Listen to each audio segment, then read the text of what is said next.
Pernah kepikiran nggak sih kalau ada bisnis yang untung, gimana cara bagi-bagi uangnya?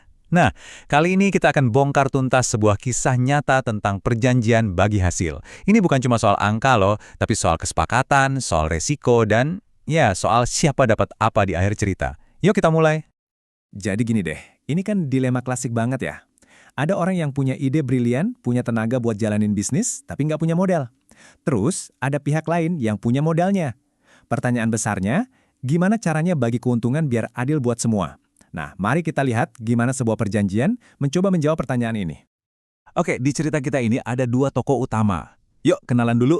Pertama ada Angga. Dia ini otaknya, pengusahanya, yang benar-benar kerja keras jalanin bisnisnya dari hari ke hari. Nah, pasangannya adalah Bang, yang perannya sebagai mitra keuangan. Mereka lah yang nyediain modalnya. Nah, sebelum bisnisnya bisa jalan, Angga dan Bang ini kan butuh fondasi yang kokoh ya kan? Disinilah peran perjanjian bagi hasil itu penting banget. Yuk, sekarang kita bedah satu persatu aturan main yang mereka sepakati di awal. Aturan yang paling penting dalam perjanjian ini namanya nisbah. Oke, jangan pusing dulu sama istilahnya ya. Ini tuh gampangnya adalah rasio atau persentase pembagian untung yang udah disetujuin sama-sama, jauh sebelum bisnisnya mulai jalan. Dan inilah dia kesepakatannya. Angga dapat 65% dan Bang dapat 35%. Kenapa begitu? Ya, pembagian ini kemungkinan besar mencerminkan peran Angga yang lebih aktif di operasional, yang kerja tiap hari, sementara Bang kan yang nanggung resiko finansialnya. Nah, ingat-ingat ya angka ini 65 banding 35, karena semua perhitungan nanti akan balik lagi ke sini. Oke, aturan mainnya udah jelas. Sekarang kita masuk ke bagian yang paling seru nih. Gimana sih performa bisnisnya selama setahun penuh?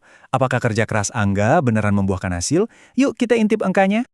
Jadi perjalanan bisnis mereka ini diukur selama 12 bulan.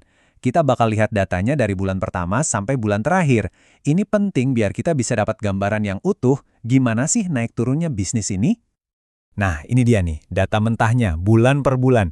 Coba deh Anda perhatikan, angkanya nggak pernah sama kan? Ada bulan yang cuma dapat 4,5 juta, tapi ada juga bulan yang puncaknya bisa sampai 6,5 juta. Ya, inilah realita bisnis kan, penuh dinamika, nggak bisa ditebak. Setelah setahun penuh kerja keras, akhirnya tiba juga momen yang paling ditunggu-tunggu. Saatnya kita hitung berapa sih total keuntungan yang berhasil dikumpulin? Cara ngitungnya sebetulnya gampang banget. Cuma 2 langkah aja. Pertama, kita totalin semua pendapatan dari 12 bulan tadi. Terus yang kedua, kita tinggal terapkan deh rasio nisbah yang udah disepakati di awal. Simpel kan? Dan setelah dihitung-hitung, totalnya adalah Rp66.800.000. Nah, inilah kue keuntungan yang siap mereka bagi berdua. Semua perhitungan selanjutnya, dasarnya ya dari angka ini. Oke, sekarang kita sampai di puncaknya nih. Momen kebenaran. Yuk kita langsung potong kue 66,8 juta ini pakai rasio 6535 tadi dan kita lihat siapa dapat berapa. Kita mulai dari bagiannya Bang dulu ya. Sebagai pihak yang ngasih modal, mereka kan dapat jatah 35% dari total keuntungan. Coba kita hitung, berapa tuh nominalnya? Hasilnya adalah Rp23.380.000. Nah, inilah imbal hasil yang didapetin Bang karena udah jadi mitra keuangannya Angga. Oke, sekarang giliran Angga, si M punya kerjaan. Dengan porsi mayoritas, 65%, ini adalah bayaran buat semua keringat dan usahanya selama setahun. Kira-kira berapa ya yang dia bawa pulang? Dan angkanya adalah Rp43.420.000. Inilah hasil yang diterima Angga untuk semua kerja keras, waktu, dan tenaganya dalam mengelola bisnis ini. Oke, kita udah lihat nih prosesnya dari A sampai Z. Jadi, apa sih pelajaran paling penting yang bisa kita petik dari kasus ini?